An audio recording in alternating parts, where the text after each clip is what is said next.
Здесь, среди гор и широких полей, собрались те, кто пишет будущее Ингушетии. Талантливые, амбициозные и горящие. День молодежи 2025. Знай, люби, гордись, приумножай. В рамках Всероссийского фестиваля в Мужичи проходят творческие викторины, тематические выставки, мастер-классы по социальному проектированию, медиа и предпринимательству. Сейчас справа от меня находится выставка, которая называется «Знай наших». Здесь представлены ингуши, которые чего-то добились, будучи молодыми или даже не молодыми. Здесь по QR-коду каждый желающий может пройти и узнать историю их успеха. Гордость за достижения предков, уважение к традициям и сохранение исторической памяти, любовь к родине через личную вовлеченность и ответственность. Такова концепция праздника в этом году. А вот и выставка «Маркет молодых», где традиции не пылятся в музеях, а живут в руках мастеров. Войлок, керамика, узоры. Здесь оборудовано 10 выставочных модулей, в каждом из которых представлена продукция местных ремесленников. В наше время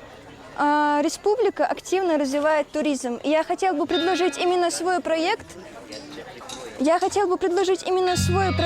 Для того, чтобы сделать ее будущей визитной карточкой села Альгети.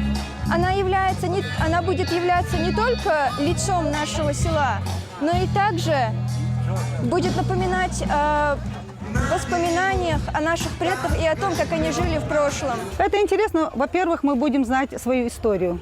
Мы возрождаем. Мы не думали, что будет такой интерес у молодежи. Очень большой интерес, особенно средний возраст и до бесконечности. Я тоже не думала, что я приду к этому, но ремеслу все возрасты покорны. У меня такое хобби заниматься вот именно делать такие изделия из жутовой нити и мешковины.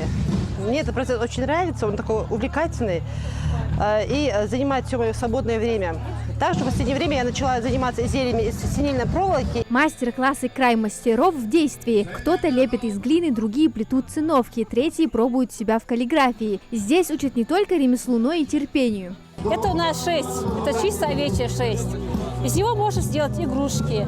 Можно сделать ковры, вот, например, вот на таких картинках. Это наши национальные ингушские ковры.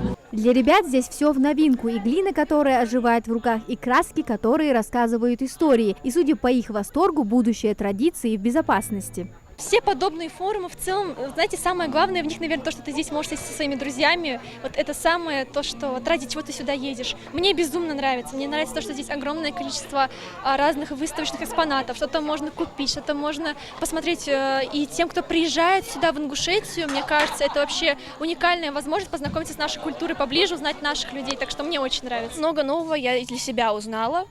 Думаю, очень удобное место и для развития кругозора и мировоззрения детей.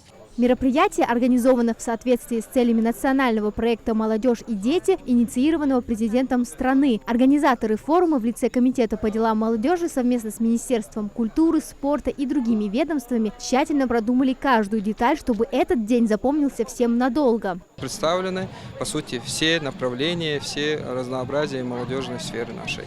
Я думаю, нашим ребятам интересно, у них есть возможность принимать участие как в творческих мероприятиях, мастер-классах, выставках, так и в спортивных соревнованиях и военно-патриотической такой игре. От нашего спонсора в лице ООО «Газпром» есть призы в размере 140 тысяч рублей для победителей, то есть мы будем вручать много сертификатов денежных сегодня, как командным, так и индивидуальных зачетах. Здесь главные идеи, знакомство, уверенность в том, что будущее республики в надежных руках. Ведь пока есть такая молодежь, у Ингушетии есть завтра. Амина Зязикова, Мавладгири Ахильгов, Магаз 24.